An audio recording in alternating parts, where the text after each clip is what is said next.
क्या महिलाएं पुलिस नहीं बनती हैं? बनती हैं कि नहीं बनती हैं? जब हमारी बच्चियां इस तरह से नहीं कर पाएंगी तो क्या वो पुलिस में जा पाएंगी? अगर दौड़ेंगी नहीं तो पुलिस में जा पाएंगी? नहीं जा पाएंगी। तो कम से कम खास करके अपने नौजवान, हमारी जो पढ़ी लिखी बच्चियां हैं, ठीक, और जो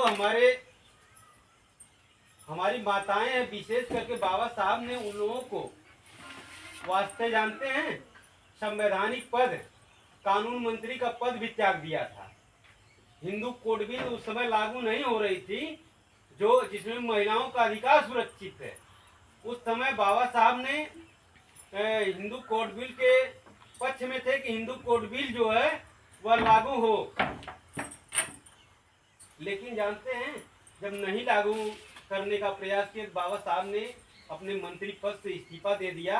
और आज के जमाने में आप देखेंगे तो किसी का पति अगर चाहे बहुत बड़ी नौकरी ना हो, सफाई कर्मचारी का नौकरी हो या पुलिस विभाग में हो या किसी भी विभाग में हो, छोटे स्तर पे आप देखेंगे तो उनकी पत्नी बहुत बढ़िया बढ़िया साड़ी पहनती हैं कि नहीं पहनती? लेकिन उस समय बाबा साहब की पत्नी चक्की वाली साड़ी लगाकर पहनती थी। क्या उनके पति कानून मंत्री थे, लेकिन फिर भी बहुत अच्छा उनको अपने परिवार को सुविधा दे नहीं पाए। माताओं, इसलिए विशेष करके बाबा साहब ने महिला सम्मान को इतना बढ़ाया, और हर पुरुष को बढ़ाना चाहिए, क्योंकि अगर कोई यहाँ पर जितने पुरुष हैं सभी लोगों की परवरिश कौन करता है? उनकी माँ करती है कि नहीं करती है?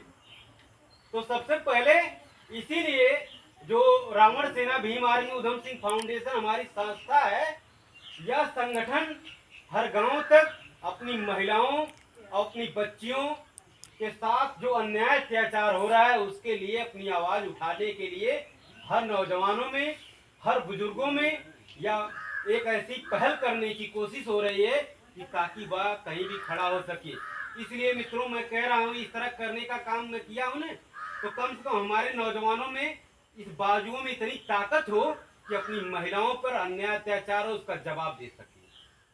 और यही नहीं, हमारे जो संगठन है इसमें अपने नौजवानों को लाठी सिखाना, ताकि वह और तमाम ऐसी चीज़ें हैं जो संगठन में सिखाई जा रही हैं, ताकि इनके साथ कोई अन्याय अत्याचार करे उसका जवाब दे सके। इन पहलुओं पर तो मैं यहाँ पर जितने युवा साथी हैं, आप लोगों से एक बार फिर निवेदन करूँगा कि आप लोग 14 अक्टूबर जो आने वाला है, इसमें रक्तदान शिविर का आयोजन किया गया है और संज्ञान कार्यक्रम का आयोजन किया गया है।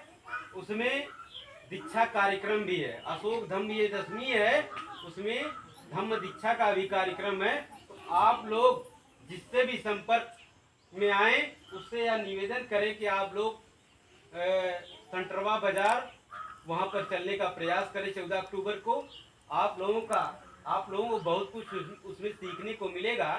और हमारे बीच बड़े भाई हम लोगों के साथ कंधे से कंधा